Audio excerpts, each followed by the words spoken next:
जी अस्सलाम वालेकुम। जी कारी साहब क्या हाल है? ठीक ठाक हैं? खैरियत से हैं?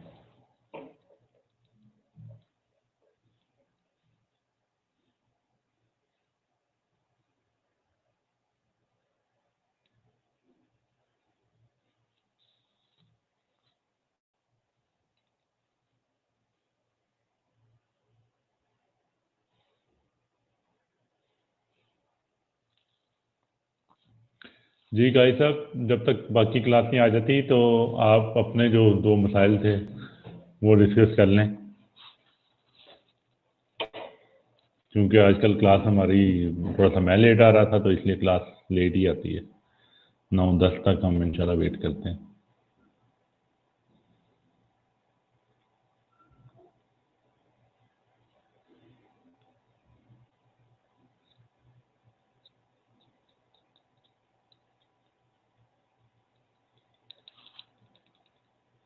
जी कारी साहब,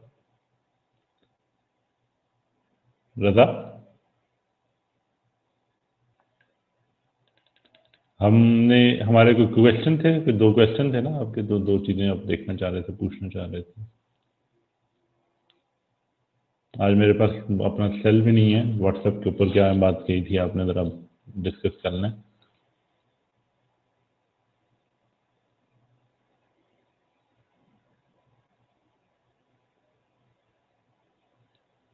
अच्छा, मोनोपोलिस्टिक कंपटीशन।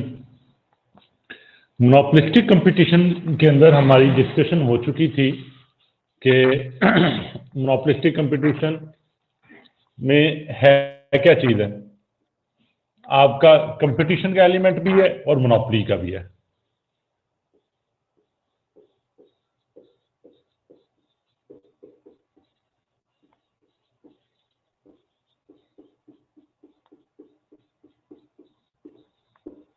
कंपटीशन का एलिमेंट भी और मोनोपोली का भी है। कंपटीशन कैसे है? कंपटीशन इसलिए है क्योंकि उसके करेक्टरिस्टिक्स में हमने देखा था कि मैनी सप्लायर्स मैनी बायर्स, वो उसके करेक्टरिस्टिक्स में है। तो जहां पे बहुत ज्यादा सप्लायर्स होंगे एक ही प्रोडक्ट के, तो डेफिनेटली वो आपस में एक दूसरे के साथ compete करेंगे सेल करने के लिए। कंपटीशन है, तो कंपटीशन इज देयर। उस कंपटीशन से अपने आप को अलग करने के लिए जो प्रोड्यूसर्स हैं वो क्या करते हैं, वो कोई अपनी एक प्रोडक्ट डिफ्रेंसिएशन क्रिएट करते हैं। ये हमने डिस्कस किया था, प्रोडक्ट डिफ्रेंसिएशन, याद है?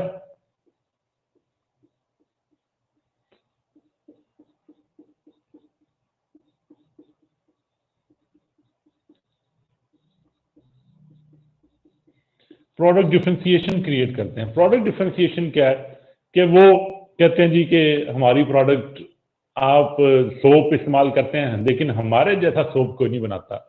आप टूथपेस्ट इस्तेमाल करते हैं, हमारे जैसा टूथपेस्ट कोई नहीं बनाता। आप जो भी प्रोडक्ट यूज करते हैं, पानी, आप हमारे जैसा पानी कोई आपको नहीं पेश कर सकता। तो वो प्रोडक्ट डिफ्रेंसिएशन क्रिएट करेंगे।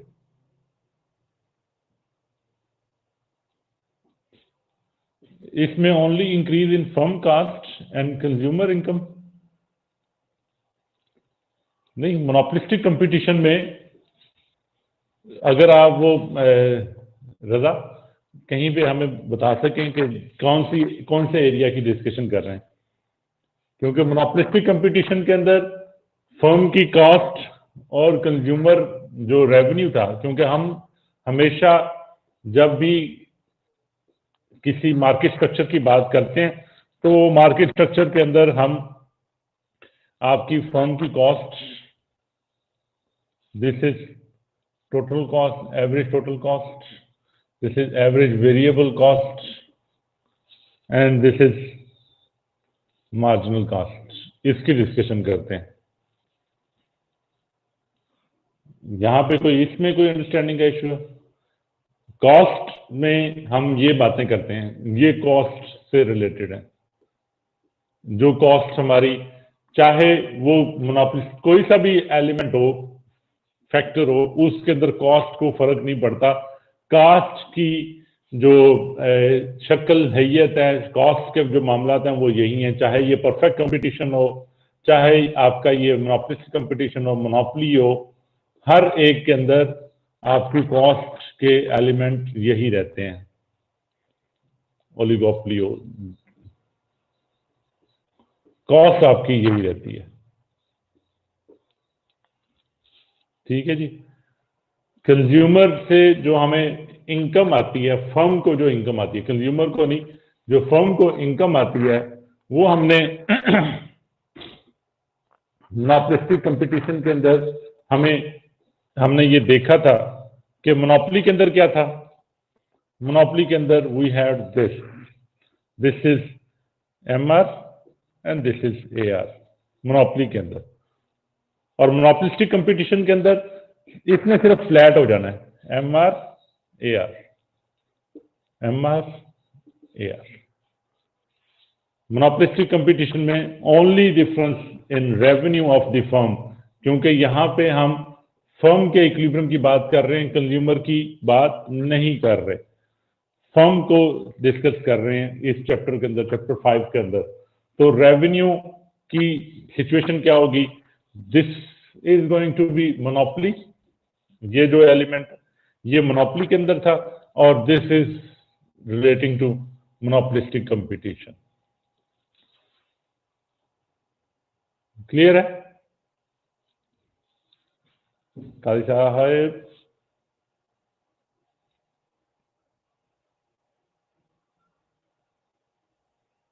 जी, अब ये तो मैंने डिफरेंस किया कि मोनोपोली और मोनोपोलिस्टिक कंपटीशन, ये मोनोपोली की बातें। अब आपने कहा कि मोनोपोलिस्टिक कंपटीशन की बातें बताइए कि मोनोपोलिस्टिक कंपटीशन का इक्विलिब्रियम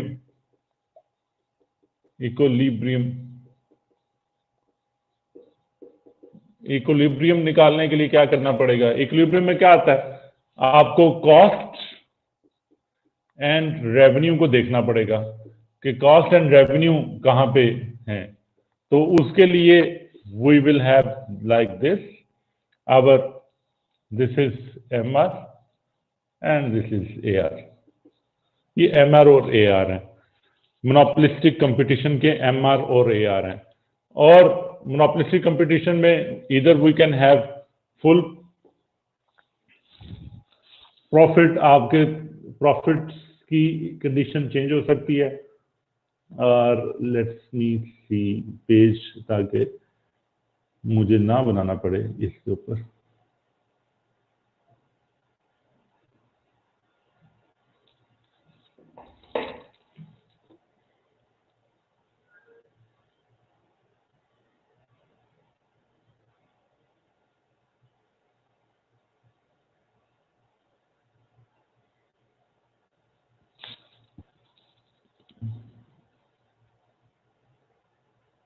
ये मोनोपोलिस्टिक कंपटीशन आ गया।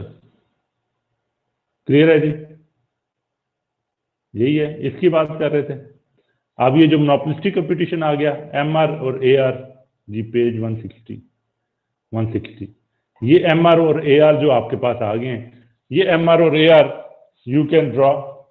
आप यहाँ पे जो एमआर एआर आपके पास थे, आप इसी की बेस के ऊपर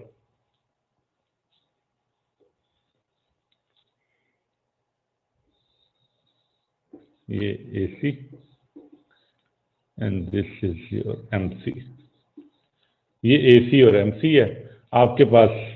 ये इक्विलिब्रियम पॉइंट है, MC is equal to MR, ये इक्विलिब्रियम पॉइंट है।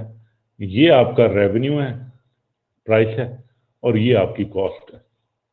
इतनी प्राइस पे आप इक्विलिब्रियम के ऊपर आप चार्ज कर रहे होंगे, और इतनी प्राइस कॉस्ट के ऊपर होगा। क्लियर है? यहाँ पे भी यही आ रहा है, this is MR, this is AR, this is AC, this is MC। जहां पे MC is equal to MR हुआ, ये इक्विलिब्रियम पॉइंट आया, ये आपकी कॉस्ट आएगी, ये आपका प्राइस आएगा, रेवेन्यू आएगा।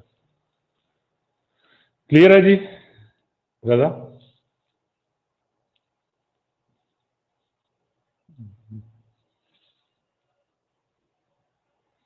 तो MR और M3 का interaction, that is the equilibrium point. ये इक्विलिब्रियम पॉइंट है, ये इक्विलिब्रियम पॉइंट होगा आपका जी। Let's move to our next topic जो कि है मनी।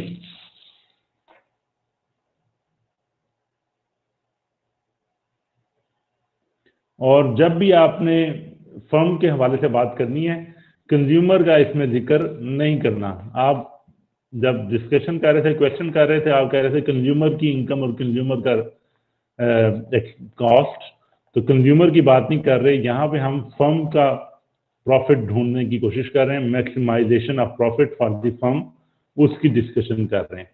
तो हमें यहाँ पे कंज्यूमर का नाम कभी भी यूज नहीं करना। अगर हम कंज्यूमर का नाम यूज करेंगे तो that will be A sin.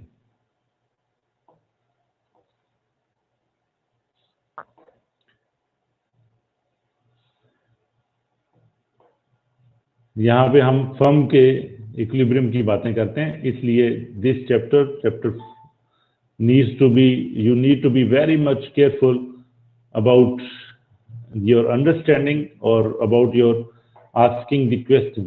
Understanding नहीं होगी, कॉन्सेप्ट नहीं ठीक होगा, आपके क्वेश्चन के अंदर कंफ्यूजन आएगी। ठीक है, अच्छा जी, बिस्मिल्लाहिर्रहमानिर्रहीम। Let's start about the new topic that is chapter 11। और चैप्टर 11 में we will be starting with money.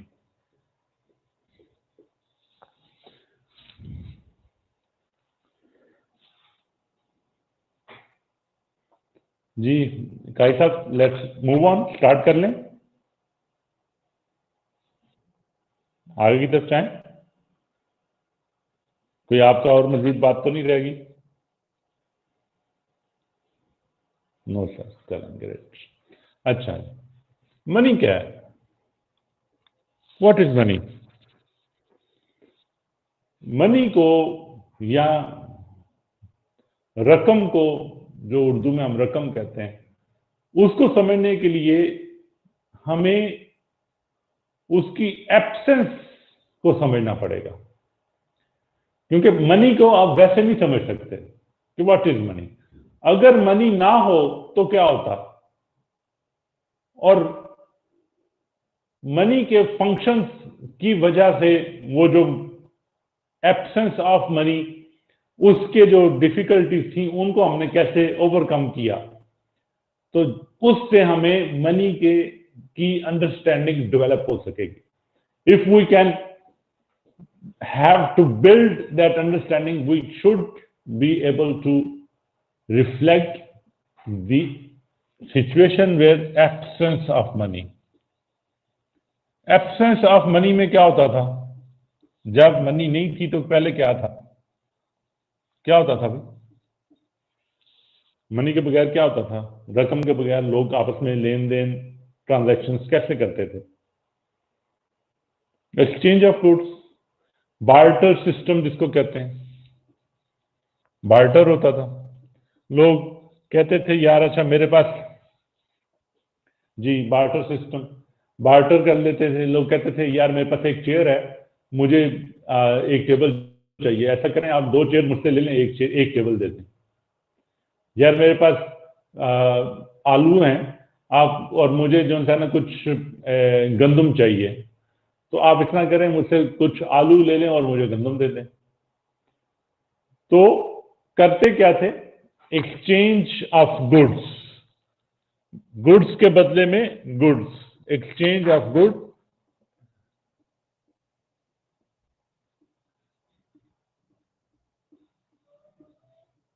Barter के अंदर एक्सचेंज ऑफ गुड्स। लेकिन इस exchange of goods and services against exchange of goods and services, इसके अंदर problems आती थी, कुछ मसाइल आते थे। उन मसाइल, वो क्या मसाइल थे?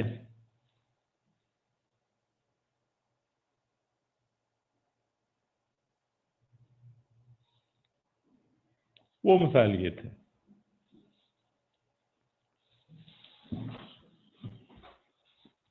बार्टर सिस्टम के अंदर, बार्टर सिस्टम में there are many several problems with barter. क्या था जी? Ability to exchange, coincidence of wants की जरूरत थी। एबिलिटी टू एक्सचेंज के लिए को इंसिडेंस ऑफ वांट। अच्छा जी, अब ये क्या बात हमने कही?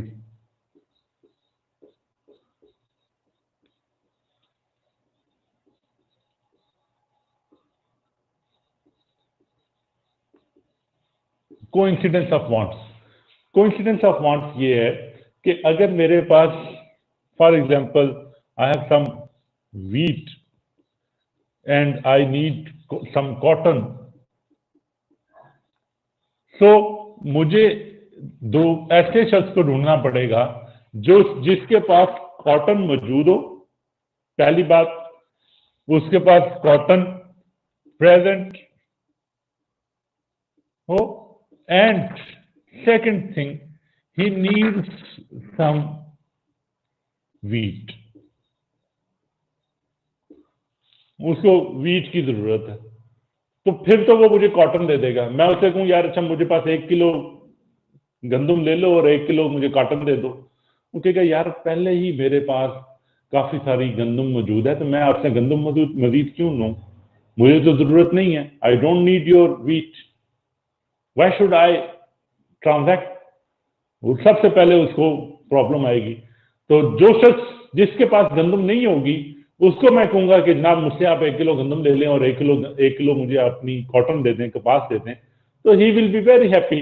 वो कहेगा जरूर जनाब, क्यों नहीं। तो कोइंसिडेंस ऑफ वांट की जरूरत होगी बार्टर के सिस्टम को एग्जिस्ट करने के लिए, कि एक शख्स के पास जो चीज मौजूद है दूसरे शख्स को उसकी जरूरत है, और दूसरे शख्स के पास जो चीज मौजूद है पहले शख्स को उसकी जरूरत है।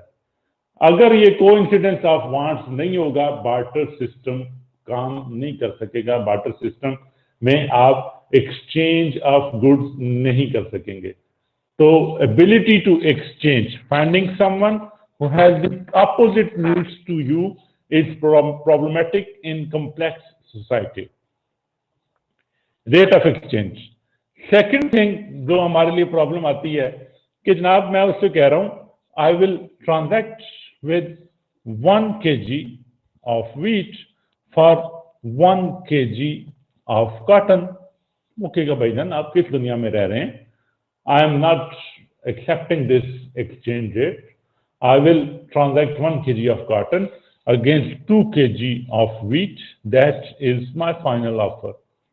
तो एक्सचेंज के लिए जो वैल्यू मुकर्रर करनी है वो हर एक के लिए अलग अलग है। किसी शख्स के लिए हो सकता है वीट उसके लिए बहुत जरूरी है, वो केजी के मैं 0.5 केजी वीट के अगेंस्ट भी आपको 1 केजी कॉटन दे दूंगा। तो there is nothing uniform exchange rate, there is no uniform exchange rate. आप किसी शख्स से ये नहीं कह सकते 1 किलो कॉटन के अगेंस्ट तो पूरी मार्केट के अंदर आप 2 किलो गंदम बिकती है या 2 किलो गंदम के अगेंस्ट 1 किलो कॉटन मिलता है। तो कोई किसी शख्स को जिसकी जरूरत गंदम की ज्यादा है वो हो सकता है 1/2 केजी गंदम के अगेंस्ट 1 केजी कॉटन देने को तैयार हो जाए। तो एक्सचेंज की value, rate of exchange, that is difficult. 1 bag of grain is of equivalent value to 1 bag of wool. However, how much is 1 apple worth or 2 loaves of bread? Fixing a measure across different product type is near enough impossible। हर एक चीज के लिए, या एक शख्स को गंदम चाहिए थी उसने कपास लेके ले ली, दूसरे शख्स को गंदम चाहिए थी वो एप्पल लेकर आ गया, अब एप्पल के अगेंस्ट गंदम की क्या, तीसरे शख्स को गंदम चाहिए थी वो ऑरेंज ले आया, चौथे शख्स को गंदम चाहिए थी वो ब्रेड ले आया।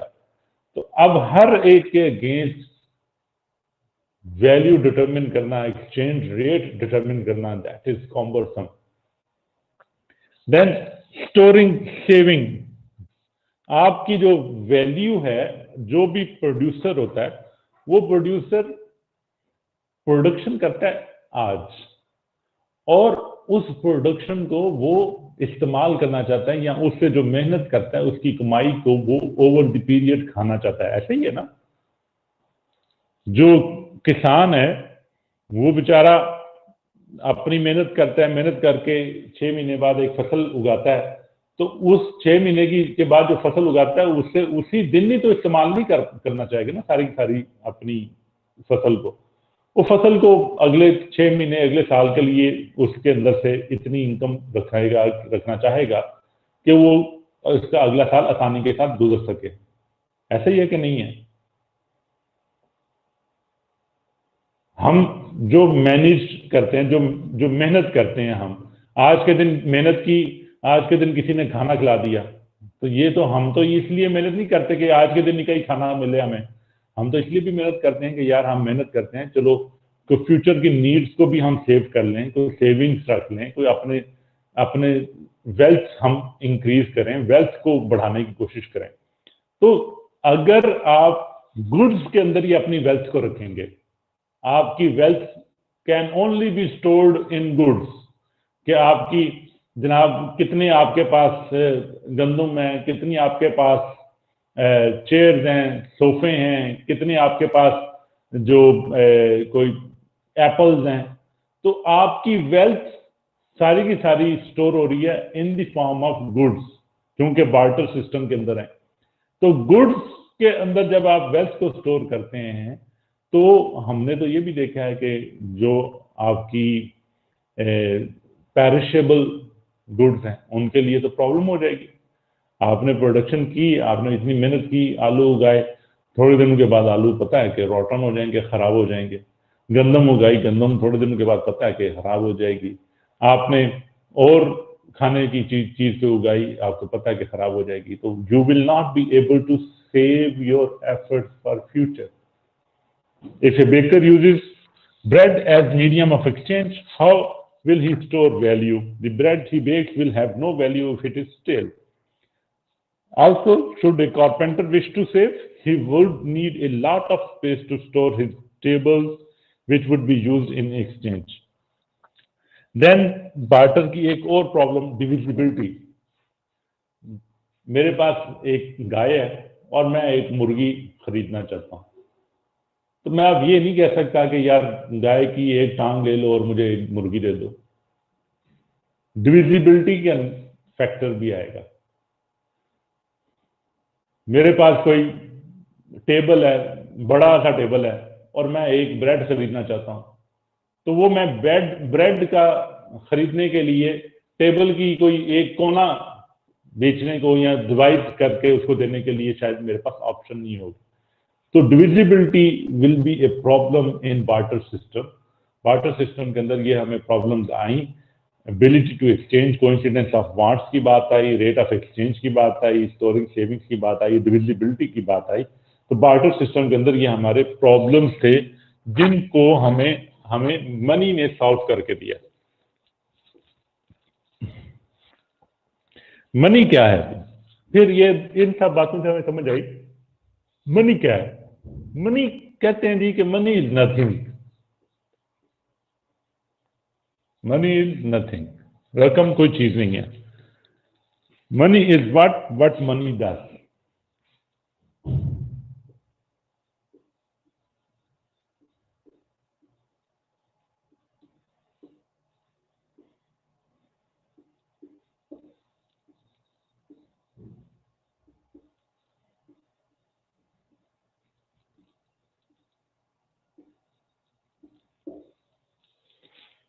Money is what money does. Money क्या है? जो मनी अपने फंक्शन, क्या जो काम कर रही है, मनी जो काम कर रही है, वो जो काम है, that is the importance of money. तो हमें फंक्शंस ऑफ मनी के ऊपर फोकस करना पड़ेगा मनी को समझने के लिए। Functions of money.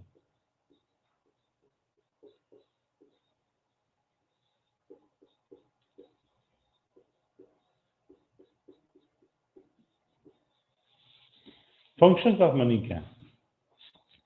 Functions of money है, money works as medium of exchange.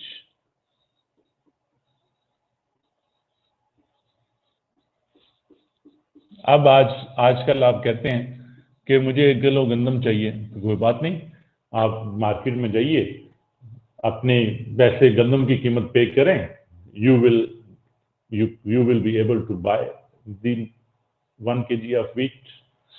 तो प्रॉब्लम है। आज मैं कहता हूं जी कि मेरे पास एक मेज है, मैं बेचना चाहता हूं, कोई प्रॉब्लम नहीं, go to the market and sell the table at your price. आप अपनी प्राइस पे टेबल को सेल कर दें। लोग पैसे की जरिए से एक दूसरे के साथ चीजों को लेन देन कर लेते हैं। अब वो जो डबल कोइंसिडेंस ऑफ वांट की बात हम करते थे, वो खत्म हो गई है। अब मनी ने ये काम किया, उसने हमारे लिए मीडियम ऑफ एक्सचेंज की बात कर दी। आपको एसी चाहिए, कोई इशू नहीं है, आपके पास पैसे मौजूद हैं, you have the money, go to the market and purchase the AC. आपको कोई money is making it possible for each and every person to buy what they want। उसकी एक इंपॉर्टेंट फीचर है मनी का, रकम का एक इंपॉर्टेंट फीचर है। अच्छा भाईजान, बात ये है कि हम ये पढ़ क्यों रहे हैं? आपके दिमाग में ये सवाल आना चाहिए कि जनाब सर जी, आपने आते साथ ही मनी मनी शुरू कर दिया, उगाने वाली बातें भी शुरू कर दी हैं जी, मनी और हनी वाली बातें शुरू कर दी, और उस तरह की बातें आपने शुरू कर दी आज के दिन। तो ये क्यों हम पढ़ रहे हैं? तो हम मनी या इसके फंक्शंस या इसकी कैरेक्टरिस्टिक्स को पढ़ के हम क्या समझना चाह रहे हैं? हम अपनी इकोनॉमी के अंदर जो इन्फ्लेशन का एलिमेंट आता है उसको समझना चाह रहे हैं। अगर हमें हमारे इकोनॉमिक सिस्टम की एक बेसिक इकाई, जिसको हम मनी का नाम देते हैं, इसको अगर हम नहीं समझेंगे तो हमें अपनी इन्फ्लेशन का कॉन्सेप्ट समझ नहीं आएगा। क्योंकि इन्फ्लेशन क्या है कि आपकी इकोनॉमी के अंदर आपकी जो गुड्स एंड सर्विसेज हैं उनकी प्राइसेस एक persistently over the period rise करती हैं, उसको हम इन्फ्लेशन कहते हैं। अब वो जो इन्फ्लेशन है उसको अंडरस्टैंड करना, उस तक पहुंचना, उसके राज को हासिल करना, उसके लिए हमें हमारी जरूरत है कि हमारे पास हमारी इकोनॉमी कैसे फंक्शन कर रही है with the help of money, वो हमारे पास उसकी नॉलेज जरूर हो। So that's why we are making an effort to understand, to realize the importance of the money। ठीक है जी, आपको ओवरऑल टॉपिक के साथ लिंकेज जरूर होना चाहिए। मनी को अगर हमें ना पता हो, ना चीजों के मनी के बारे में हमारी अंडरस्टैंडिंग हो, हमारी इकोनॉमी में किस तरीके से ट्रांजैक्शन होती हैं इसके बारे में अंडरस्टैंडिंग ना हो, तो हम अपनी इन्फ्लेशन के बारे में बात नहीं कर सकेंगे। जब इन्फ्लेशन की बात नहीं कर सकेंगे, हम अपनी इकोनॉमी की ग्रोथ के हवाले से बात नहीं कर सकेंगे, इकोनॉमिक सेंस की, इकोनॉमिक डायरेक्शन की बात नहीं कर सकेंगे। So money is an important factor in determining the prices of our products and services. ऐसा ही है ना? आज क्योंकि किसी भी प्रोडक्ट की प्राइस को हम कैसे एक्सप्लेन करते हैं? एसी की प्राइस में इजाफा हुआ, हमने ये कहा इन्फ्लेशन। तो प्राइस में इजाफा का मतलब क्या है कि पिछले साल एसी मिलता था फॉर एग्जांपल 40,000 रुपए का, इस साल एसी मिलता है 50,000 रुपए का। तो क्या आ गया? रुपए बीच में इन्वॉल्व हो गए, मनी इन्वॉल्व होगी। अगर हमें मनी के करैक्टरिस्टिक्स नहीं पता तो हम इस चीज को नहीं समझ सकेंगे ये 40,000 से 50,000 क्यों हुआ है। आई समझ? मैं उस गानों के लिए ये मनी मनी नहीं कर रहा, मैं ये इस कॉन्सेप्ट को समझाने के लिए, समझने के लिए मनी मनी कर रहा हूं। ठीक है जी?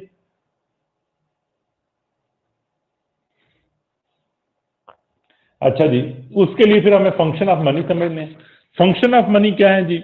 मीडियम ऑफ एक्सचेंज है और यूनिट ऑफ अकाउंट वैल्यू है।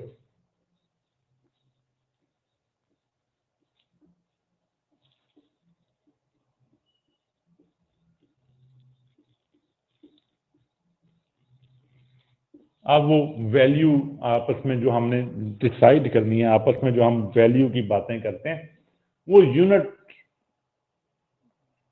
फॉर एग्जांपल मैं पूछूं यार, ये एक एयर कंडीशनर जनाब ये $1000 का है और पाकिस्तान में ये एयर कंडीशनर 40,000 रुपए का है, तो क्या होगा? अब डॉलर के साथ कहने से और रुपए कहने से हमारी कॉन्सेप्ट बदल गया, बदला ना? हमारा यूनिट बदल गया। किस यूनिट्स के अंदर हम कर रहे हैं? वो 1000 हो गया, वो 40,000 हो गया, ऐसा ही हुआ। हालांकि हालांकि दोनों के अंदर बिक क्या रहा है? Air conditioner. दोनों सिचुएशन में एयर कंडीशनर को बेच रहे हैं, but the in rupees terms हम उसकी वैल्यू को डिटरमिन करना चाह रहे हैं, तो हमारे पास मनी की जरूरत पड़ेगी हमें। हमारे पास अगर मनी की कॉन्सेप्ट नहीं होता, हम उसकी वैल्यू को मुख्तलिफ इकोनॉमीज के अंदर डिटरमिन ना कर पा रहे होते। हमें बार्टर के जो प्रॉब्लम आने थे कि एक्सचेंज रेट हम डिटरमिन ना कर पाते, हमें वो प्रॉब्लम आती। अब मनी की वजह से हमें हर एक शख्स को अपनी अपनी जो एसेट्स हैं उसकी वैल्यू का पता है, अपनी अपनी वेल्थ का पता है। हर शख्स देख लेता है एक ही, अगर मनी टर्म्स के अंदर एक ही यूनिट के अंदर आप कर लें, सारे डॉलर्स के अंदर, पूरी दुनिया में जी $1 मिलियन से अबव के वेल्थ वाले इतने लोग हैं। अब वो हम कंपेयर कर पाते हैं पूरी दुनिया के लोगों की मलकियत को, लोगों की दौलत को कंपेयर कर पाते हैं। क्यों कर पाते हैं कंपेयर? क्योंकि हमारे पास यूनिट इस तरह का अवेलेबल है जिसकी टर्म्स के अंदर अगर हम एक्सप्लेन कर लें तो हम कंपैरिजन की बातें भी देख सकते हैं। फिर स्टोरेज ऑफ वैल्यू, जो बार्टर के अंदर मसला आता था कि वो स्टोरेज नहीं कर सकते, अब कोई इशू नहीं है। अगर किसी ने गन्ना उगाया है फॉर एग्जांपल, तो वो जाके बेच दे, उसके अगेंस्ट पैसे ले ले, उन पैसों को वो अगले पूरे साल के लिए इस्तेमाल कर ले। कोई उसके ऊपर कदर नहीं है, उसकी जो वैल्यू उसने एफर्ट्स की थी उन वैल्यू एफर्ट्स को ही कैन इजीली स्टोर। वो आपकी जो एफर्ट्स हैं, आज के दिन की जो एफर्ट्स हैं, उनको आप फ्यूचर में उनसे इस्तिफादा हासिल कर सकते हैं। आपकी इकोनॉमिक वैल्यू, आपकी wealth will be remain the same. आपकी इकोनॉमिक वैल्यू, वेल्थ स्टोरेज की सिचुएशन में आ सकती है, सेविंग की सिचुएशन में आ सकती है with the help of the money. अगर मनी ना हो तो हमने देखा था कि आपने अगर फॉर एग्जांपल गन्ना उगाया और गन्ना 1 महीने बाद खुश्क हो गया, खराब हो गया, तो उसकी वैल्यू खत्म हो जाएगी। आप गन्ने को लॉन्ग टर्म के लिए स्टोर करके एक्सचेंज के तौर पे इस्तेमाल नहीं कर सकेंगे। इसी तरह से कोई कसाई है, वो अगर गोश्त को सेव करना चाहता है तो वो सेव नहीं कर सकेगा, उसका गोश्त कुछ अर्से बाद खराब हो जाएगा। लेकिन मनी की सिचुएशन में हम इसको स्टोरेज ऑफ वैल्यू कर सकेंगे। और फोर्थ इसका important factor, standard of deferred payment.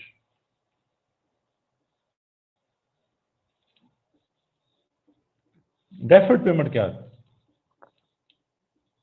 Deferred payment है कि आप आज किसी शख्स को कहते हैं यार मुझे 1 किलो चीनी दे दें और मुझसे एक साथ बाद पैसे ले लीजिएगा।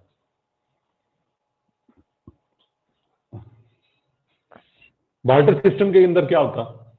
बार्टर सिस्टम में हम कहते यार I need 1 kg sugar today, I will return 1 kg sugar 1 year after.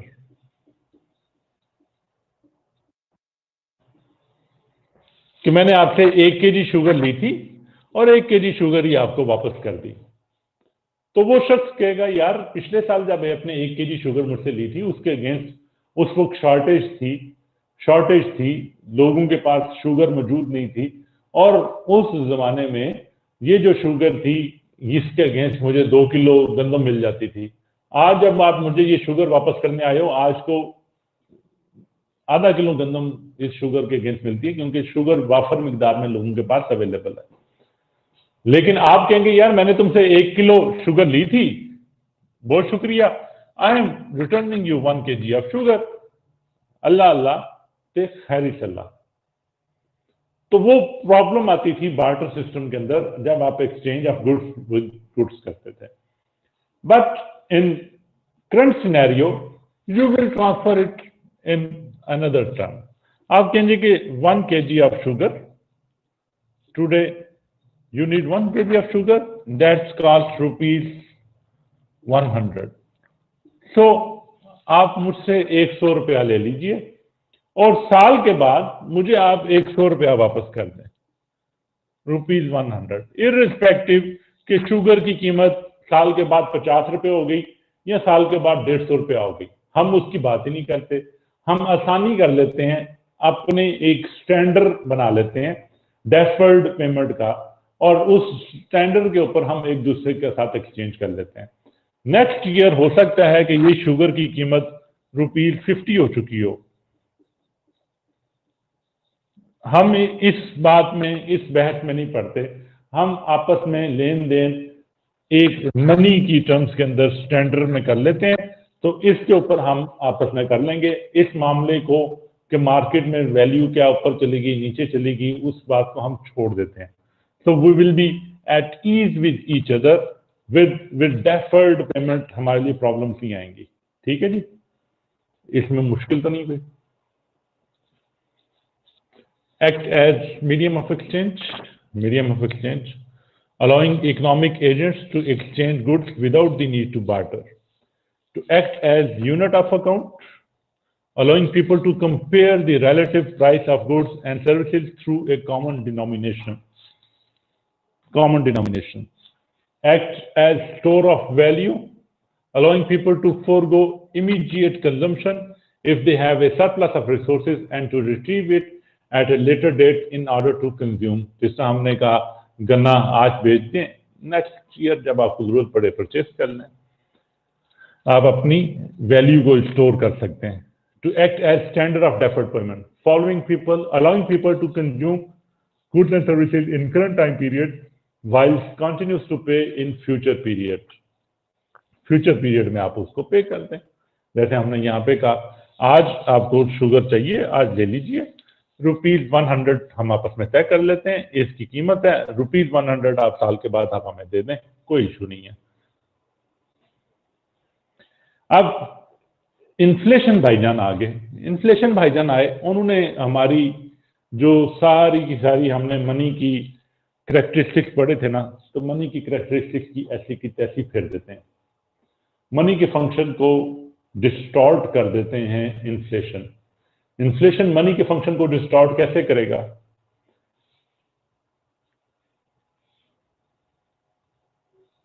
Medium of exchange को कैसे करेगा?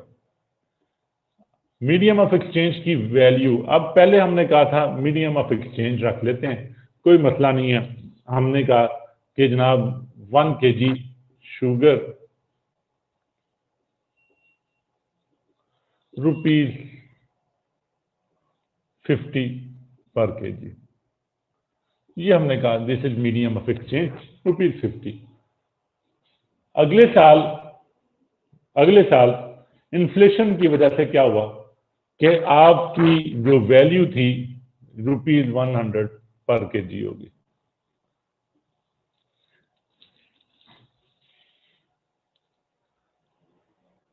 जी अगले साल, जी अलीशा का ख्याल है कि वो भी हम देखेंगे, वो भी किस लिए वैल्यू डिक्रीज हुई अलीशा? ये जो डेफर्ड पेमेंट की हम बात कर रहे हैं, अलीशा को यहाँ पे प्रॉब्लम हो रही है, वो कह रही है कि जी के 100 की वैल्यू अगले साल डिक्रीज हो जाएगी। क्यों डिक्रीज होगी? क्योंकि इन्फ्लेशन हो चुकी होगी।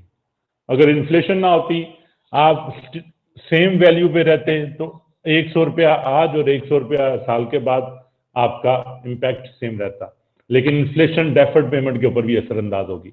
अच्छा, अब यहाँ मीडियम ऑफ एक्सचेंज की बात करें कि मीडियम ऑफ एक्सचेंज के ऊपर भी इन्फ्लेशन असरअंदाज होगी।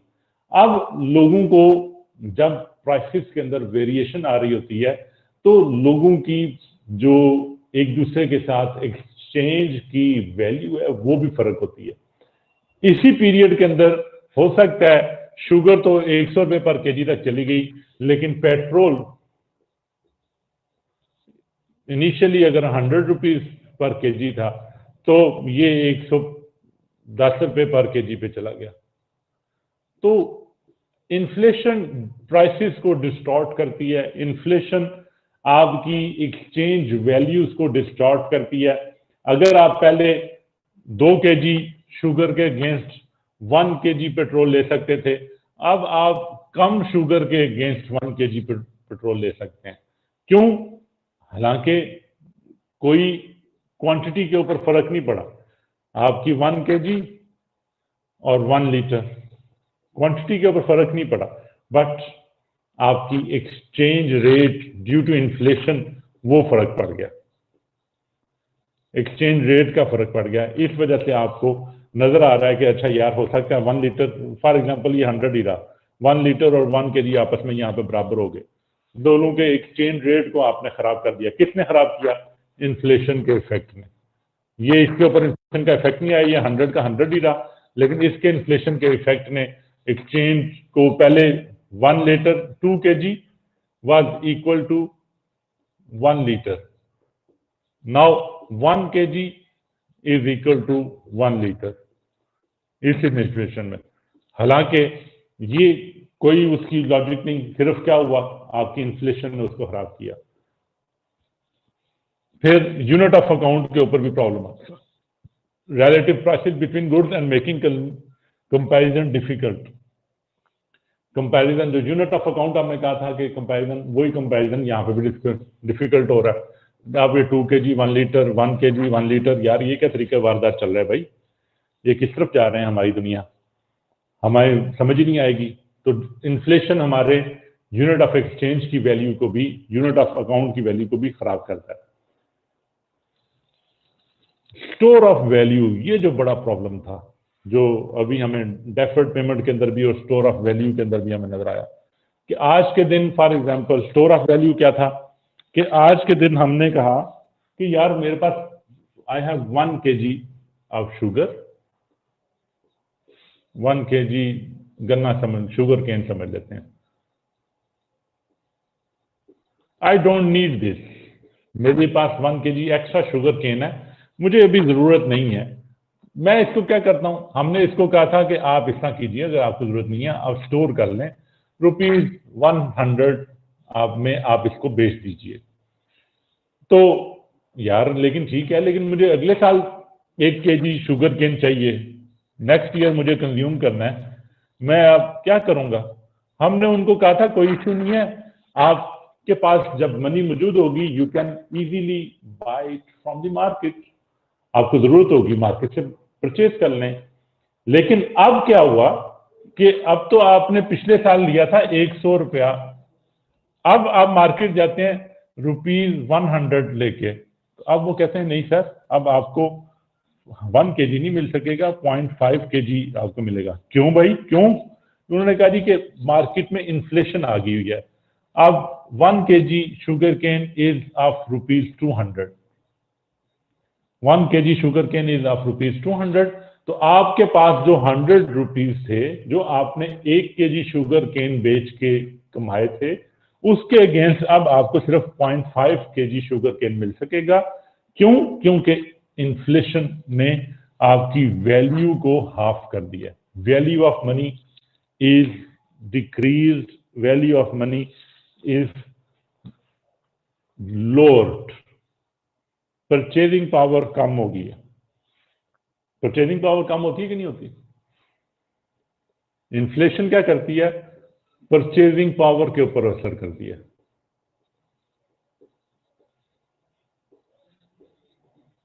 आपकी मनी की जो परचेजिंग पावर है उसके ऊपर असर अंदाज होती है। कैसे अंदाज होती है? फॉर एग्जाम्पल, आज मेरे ₹50 में 1 लीटर पेट्रोल मिलता है, और साल के बाद जब इन्फ्लेशन आ गई तो इन्फ्लेशन ने क्या किया? Inflation will do this.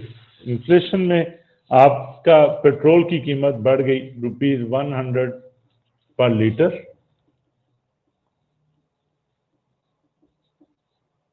उससे क्या होगा? जो आपके ₹50 आज थे, इनकी परचेजिंग पावर कम हो गई। Those ₹50 will only purchase half litre of petrol. Inflation ने 50 से जो 100 पे 1 लीटर पेट्रोल की प्राइस गई, उसने क्या किया? परचेजिंग पावर ऑफ मनी को कम कर दिया। Purchasing power of money, money की परचेजिंग पावर, इन्फ्लेशन मनी की परचेजिंग पावर को कम करता है, और जब परचेजिंग पावर कम होती है, उससे आपकी जो स्टोरेज ऑफ वैल्यू है उसके अंदर मसला पड़ता है। और डेफर्ड पेमेंट्स, जो हमने कहा कि ₹100 आज ले लें और ₹100 साल के बाद, तो भाई ये ₹100 तुम मुझे वापस दे रहे हो, डेफर्ड पेमेंट, लेकिन रुपयों की कदर तो अब वैसे ही नहीं रही। तो इसी वजह से उसके ऊपर फिर लोग इंटरेस्ट लेते हैं कि जी इन्फ्लेशन को कवर करने के लिए अगर 10% इन्फ्लेशन थी तो हम 10% इंटरेस्ट चार्ज करेंगे, सूद इसके ऊपर चार्ज करेंगे। लॉजिक बिहाइंड इट कि जी कि उसकी इन्फ्लेशन की वजह से purchasing power of the money has decreased.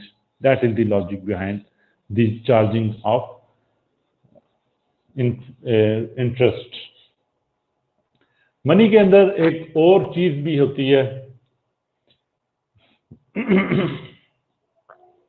Money face value and intrinsic value. Money की face value and intrinsic value.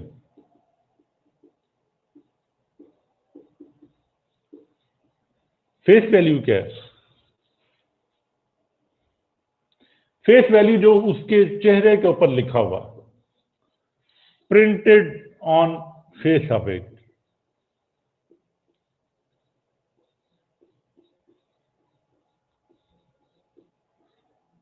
For example ₹100 का नोट है, तो उसके ऊपर लिखा हुआ है कि जनाब इसकी वैल्यू ₹100 है, लिखा हुआ face value, written on the face of it. आपको उसके ऊपर सोचना नहीं पड़ता कि इसकी वैल्यू क्या है, रिटन है।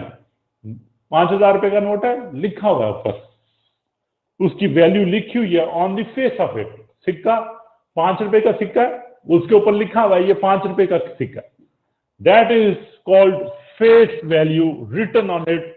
उसके ऊपर गवर्नमेंट ने उसके ऊपर अपनी स्टैंप लगाई हुई है। गवर्नमेंट ने कहा कि ना this value, this coin, this paper has this much value, वो उसके ऊपर लिखा हुआ है face value.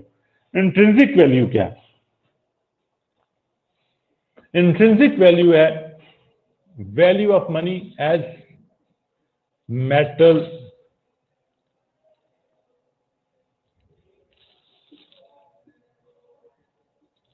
value of money of material use in it।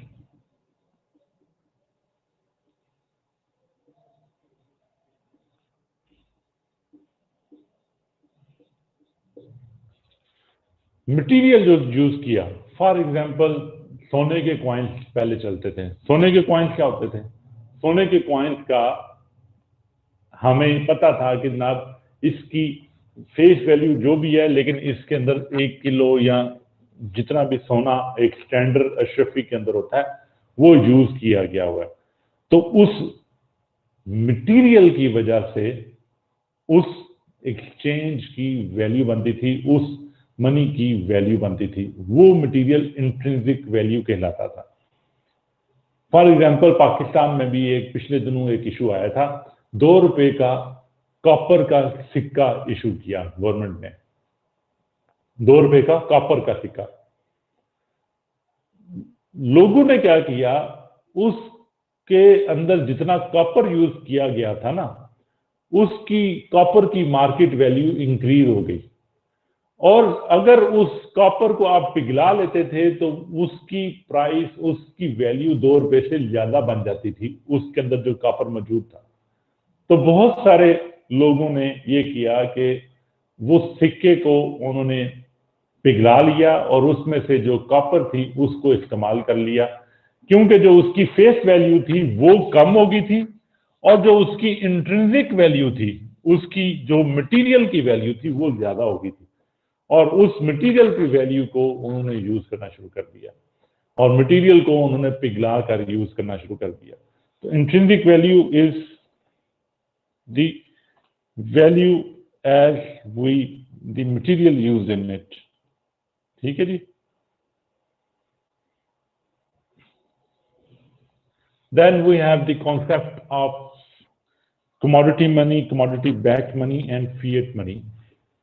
Let's go to the book. हम उस बुक से इसको चीजों को देखें।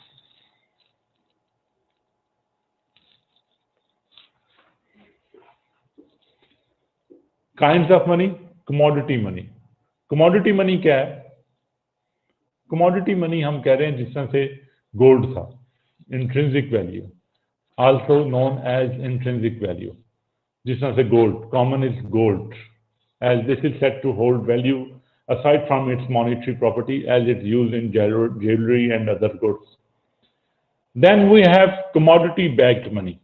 Commodity backed money क्या है?